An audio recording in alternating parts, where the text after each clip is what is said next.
Hello विद्यार्थी मित्रों, मारी यूट्यूब चैनल में आप सौનું हार्दिक स्वागत है। आज આપણે ધોરણ 6 ગણિત પ્રકરણ 3 તેના સ્વાધ્યાયના પ્રશ્નોનું સોલ્યુશન જોવાના છે। જો તમે આગળના પાઠના સ્વાધ્યાયના પ્રશ્નોનું સોલ્યુશન ન જોયો હોય તો મારી યુટ્યુબ ચેનલમાં જઈને જોઈ લેજો। આજે સ્વાધ્યાય 3.3 છે। તો પ્રશ્ન 1 પૂછેલું છે કે વિભાજ્યતાની ચાવીનો ઉપયોગ કરીને સંખ્યાઓ નક્કી કરવાની છે। એટલે કે કઈ સંખ્યા 2 વડે 3 વડે 4 વડે 5 6 8 9 10 અને 11 વડે વિભાજ્ય છે તે નક્કી કરો। તો સૌપ્રથમ તો આપણે ચાવી જોઈશું। વિભાજ્યતાની ચાવીઓ વિભાજ્યતાની ચાવી જોઈશું, ત્યાર પછી આ પ્રશ્નને સોલ્વ કરીશું। તો ચાલો આપણે બેની વિભાજ્યતાની ચાવી જોઈએ। તો બેની વિભાજ્યતાની ચાવીની વાત કરીએ તો જો કોઈ સંખ્યાનો છેલ્લો અંક એટલે કે એકમનો અંક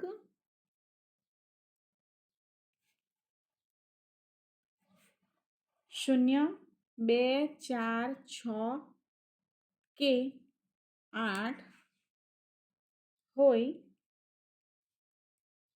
તે સંખ્યાને 2 વડે ભાગી શકાય છે।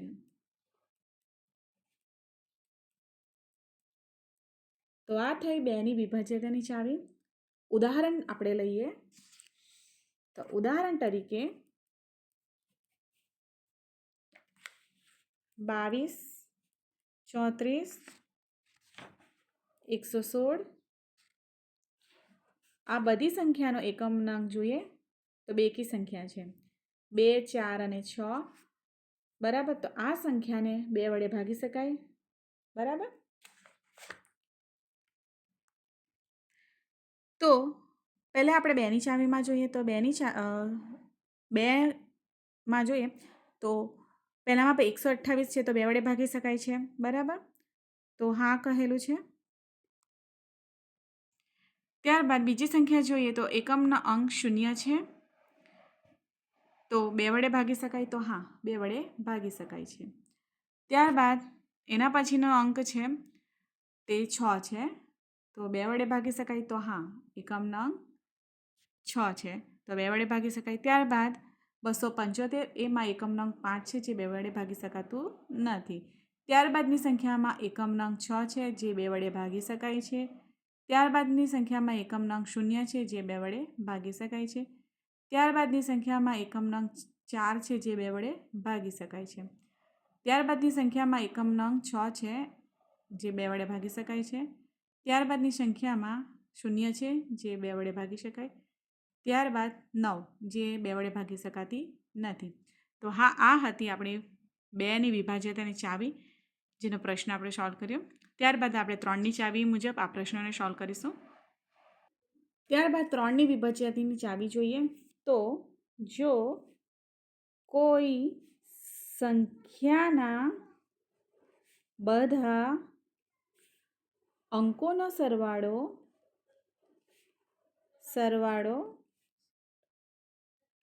3 વડે ભાગી શકાય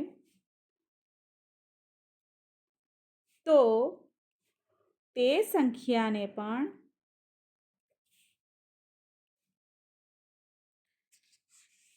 3 વડે ભાગી શકાય છે।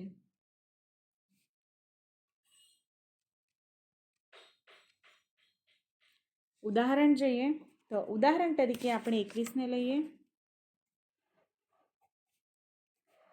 આ બેનો સરવાળો કરીએ તો 2 વત્તા 1 કેટલા થાય 3 સંખ્યા 3 આવી જે આપણે 3 વડે ભાગી શકાય। ત્યારબાદની સંખ્યા 1 વત્તા 2 વત્તા 3 કેટલા થશે 1 ને 2 3 વત્તા 3 કેટલા થશે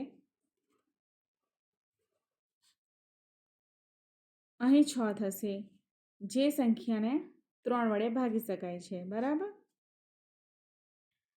તો અહીં 990 જે સંખ્યા છે તો 990માં આપણે 9 વત્તા 9 વત્તા 0 કરીએ તો જવાબ આપણને 18 મળશે।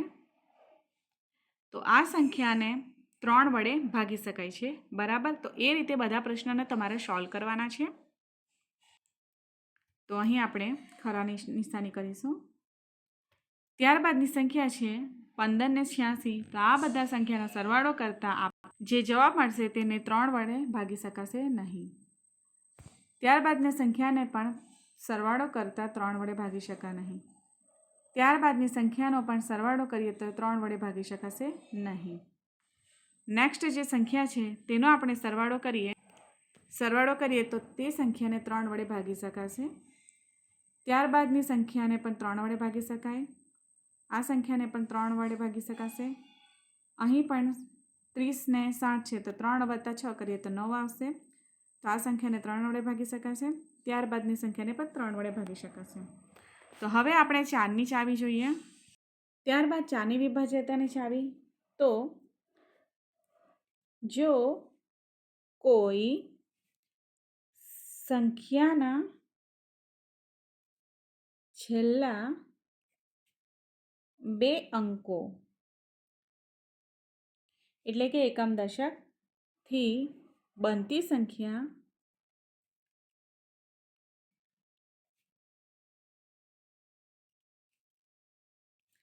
ચાર વડે ભાગી શકાય તો તે સંખ્યાને 4 વડે ભાગી શકાય છે.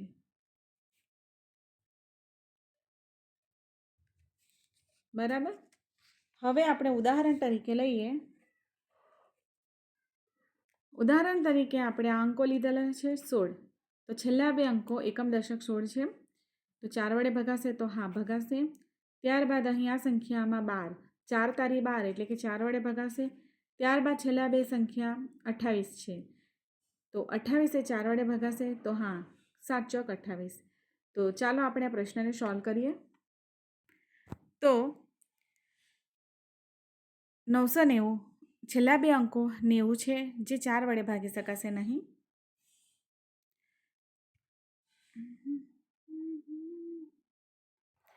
ત્યારબાદના અંકો 1586 જે 86 છે જે 4 વડે ભાગી શકાશે નહીં.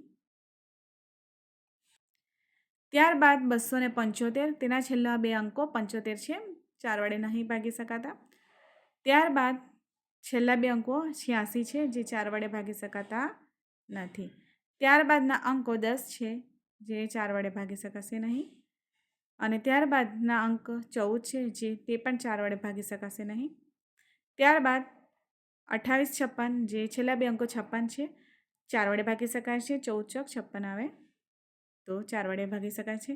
ત્યારબાદ 30 અને 60 તો 15 ચોક 60 આવશે તો 4 વડે ભાગી શકાશે. ત્યારબાદ છેલ્લો અંક છે જે છેલ્લી સંખ્યાને 4 વડે ભાગી શકાતા નથી. હવે આપણે 5ની ચાવી જોઈએ. ત્યારબાદ 5ની વિભાજ્યતાની ચાવી. તો તે પણ ખૂબ સરળ છે.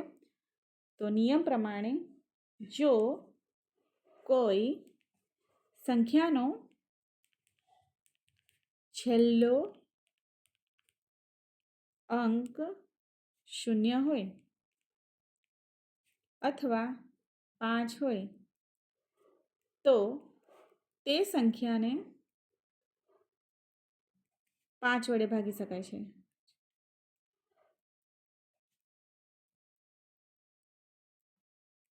ચાલો પ્રશ્ન સોલ્વ કરીએ. તો અહીં 990 એકમ નંગ 0 છે તો 5 વડે ભગાય છે તો હા. ત્યારબાદ એકમ નંગ 5 અથવા 0 નથી તો ભાગી શકાતો નથી. ત્યારબાદની સંખ્યામાં એકમ નંગ 5 છે તો 5 વડે ભગાશે. ત્યારબાદની સંખ્યામાં એકમ નંગ 5 અથવા 0 નથી તો 5 વડે ભગાશે નહીં. ત્યારબાદની સંખ્યામાં એકમ નંગ 0 છે જે 5 વડે ભગાશે. ત્યારબાદની સંખ્યામાં એકમ નંગ 5 અથવા 0 નથી જેથી કરીને 5 વડે ભગાશે નહીં. ત્યારબાદની સંખ્યામાં એકમ નંગ 0 અથવા 5 નથી જેથી 5 વડે ભાગી શકાશે નહીં. ત્યારબાદની સંખ્યામાં 0 છે એકમ નંગ જે 5 વડે ભગાય છે અને લાસ્ટ 5 વડે ભગાશે નહીં. હવે આપણે 6ની વિભાજ્યતાની ચાવીની વાત કરીએ. તો હવે આપણે 6ના વિભાજ્યતાની ચાવીની વાત કરીએ તો નિયમ પ્રમાણે જો કોઈ સંખ્યા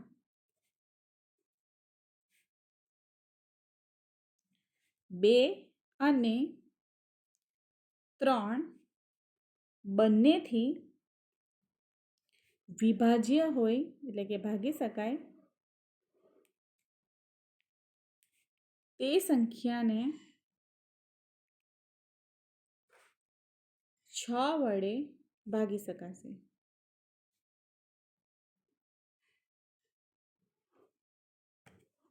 બરાબર.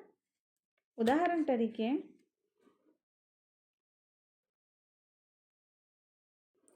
6 ને લઈએ તો 6 ના અવયવ પાડીએ તો અહીંયા 3 દુ 6 આવશે તો બંને વડે ભગાશે.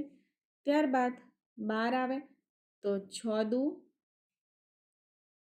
12 એટલે કે 4 તારી પણ 12 આવશે. 6 દુ 12 ત્યારબાદ 4 તારી 12 પણ આવશે. બરાબર. તો અહીં 3 અને 2 બંને આવી ગયા તો આ સંખ્યાને આપણે 6 વડે ભાગી શકાશે. બરાબર. તો પહેલી સંખ્યા જે છે તો બેની ચાવી યુઝ કરીએ તો એકમનો અંક 0 છે જેથી કરીને 2 વડે તો ભગાશે. ત્યારબાદ 3 વડે પણ ભગાશે તો આ સંખ્યાને 6 વડે ભાગી શકાશે. તો હા આવશે. ત્યારબાદ 1586 જે એકમનો અંક 2 છે તો 2 વડે તો ભાગી શકાશે પરંતુ તેનો સરવાળો કરતાં 3 વડે ભાગી શકાશે નહીં એટલે 6 વડે પણ ભાગી શકાશે નહીં. ત્યારબાદ 275 છે તેને પણ 6 વડે ભાગી શકાશે નહીં. ત્યારબાદની સંખ્યા 2 વડે તો ભાગી શકાય પરંતુ 3 વડે સરવાળો કરી તો ભાગી શકાશે નહીં. ત્યારબાદની સંખ્યામાં એકમનો અંક 0 છે અને સરવાળો કરતાં 3 વડે ભગાશે એટલે 6 વડે ભગાશે. ત્યારબાદની સંખ્યાને પણ 6 વડે ભગાશે એટલે કે 2 અને 3 બંને વડે ભગાશે તો 6 વડે ભગાશે. ત્યારબાદની સંખ્યાને પણ 6 વડે ભગાશે.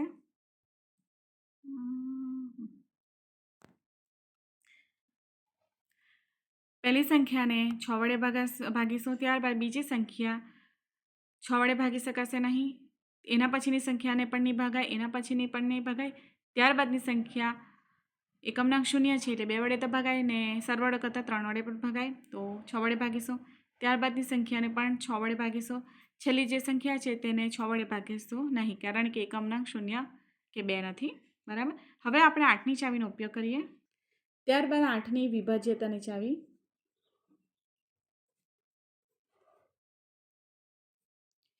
બરાબર. જો કોઈ સંખ્યાને છેલ્લા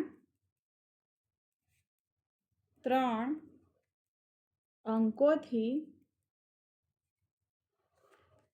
બનતી સંખ્યાને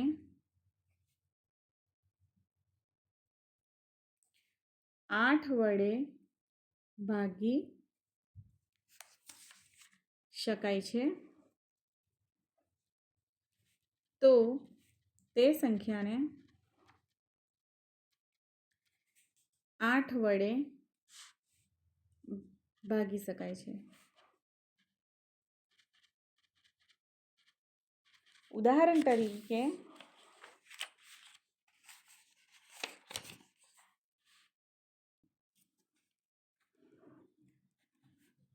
1280 ગુણ્યા 8 કરીએ તો 10,240 થાય છે. બરાબર. ત્યારબાદ છેલ્લી સંખ્યાને પણ આપણે 8 વડે ભાગાકાર કરીને પણ જોઈ શકીએ છીએ કે આ સંખ્યાને 8 વડે ભગાય કે ના ભગાય. તો આ જે છેલ્લી સંખ્યા છે 240 છે. બરાબર. 240 ભાગ્યા 8 કરીએ તો 8 તારી 24 આવે અને આ ભાગ નીચે લે 0 તો આ સંખ્યાને આપણે 8 વડે ભાગી શકીએ. બરાબર. ત્યારબાદ 990 તો છેલ્લા 3 અંકો એટલે કે 990 છે તો આ સંખ્યાને 8 વડે ભાગી શકાતી નથી. ત્યારબાદની સંખ્યાને પણ 8 વડે ભાગી શકાશે નહીં. ત્યારબાદની સંખ્યાને છેલ્લા 3 અંકોને 8 વડે ભાગી શકાશે નહીં. ત્યારબાદની સંખ્યાને પણ 8 વડે ભાગી શકાશે નહીં. છેલ્લા 3 અંક જોઈએ તેનો ભાગાકાર 8 વડે કરવાનો. જો 8 વડે ભગાય તો આ સંખ્યાને 8 વડે ભગાશે. ત્યારબાદની સંખ્યાને ભગાતી નથી તો ત્યારબાદ 856 છે તો આ સંખ્યાને 8 વડે ભગાશે. ત્યારબાદની સંખ્યાને 8 વડે ભગાતી નથી. બરાબર. હવે આપણે 9ની ચાવીનો ઉપયોગ કરીએ. ત્યારબાદ 9ની વિભાજ્યતાની ચાવી.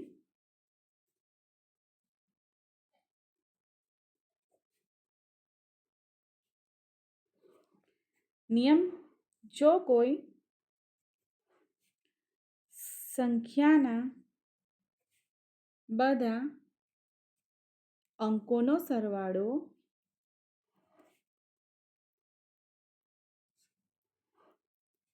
9 વડે ભાગી શકાય તો તે સંખ્યાને 9 વડે ભાગી શકાશે.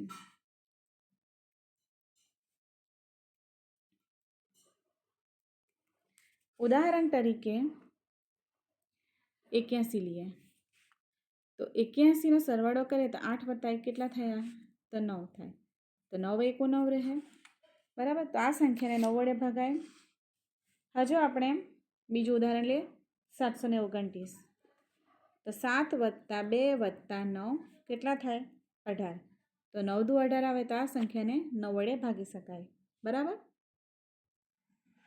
તો અહીં 9 + 9 કરીએ તો 18 થાય. તો આ સંખ્યાને 9 વડે ભાગી શકાય છે. તો હા. ત્યારબાદની સંખ્યાને 9 વડે ભગાતી નથી. ત્યારબાદની સંખ્યાને સરવાળો કરીએ તો 9 વડે ભગાતી નથી. નેક્સ્ટ સંખ્યાને સરવાળો કરીએ તો 9 વડે ભગાતી નથી. ત્યારબાદની સંખ્યાનો સરવાળો કરતાં 9 વડે ભાગી શકાતી નથી. ત્યારબાદની સંખ્યાને પણ 9 વડે ભાગી શકાતી અહીં ભાગી શકાશે. ત્યારબાદની સંખ્યાનો સરવાળો કરતાં 9 વડે ભાગી શકાતી નથી. ત્યારબાદની સંખ્યાનો સરવાળો કરે તો 9 વડે ભગાય. 3 0 6 0 9 થશે. ત્યારબાદની સંખ્યા 9 વડે ભાગી શકાતી નહીં. હવે આપણે 10ની વિભાજ્યતાની ચાવી જોઈએ. ત્યારબાદ 10ની વિભાજ્યતાની ચાવી.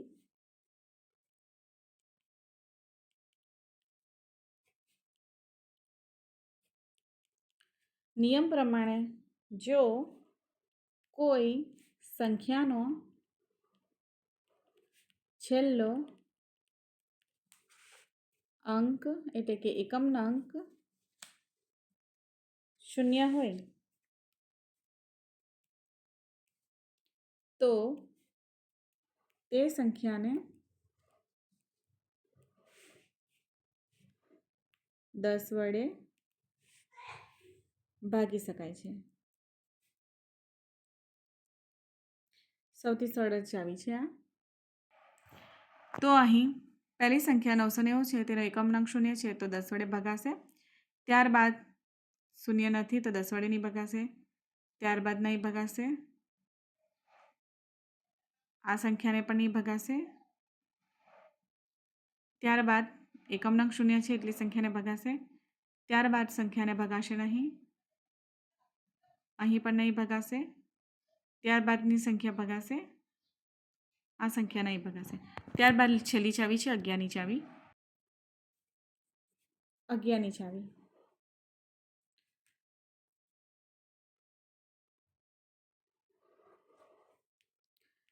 નિયમ પ્રમાણે જો કોઈ સંખ્યાના એકી સ્થાનના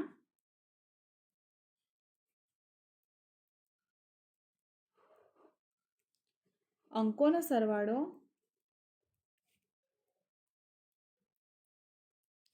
બેકી સ્થાનના અંકોનો સરવાળો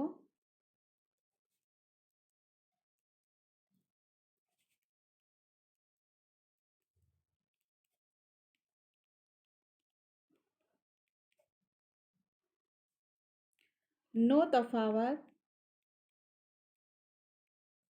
0 અથવા 11 હોય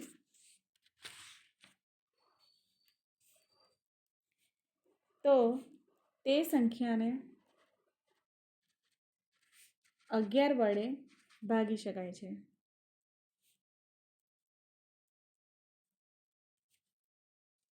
ઉદાહરણ તરીકે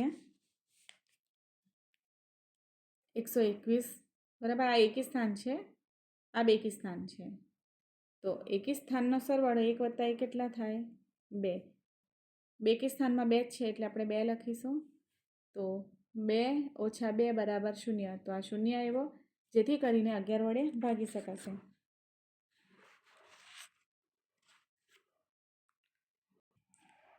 તો અહીં 9 ઓછા 9 કરીએ તો 0 મળશે, તેથી ભગાશે.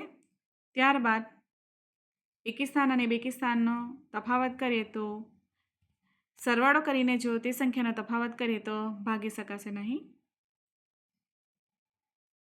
એટલે કે 0 નહીં આવશે. તો 11 વડે ભાગી શકાશે નહીં.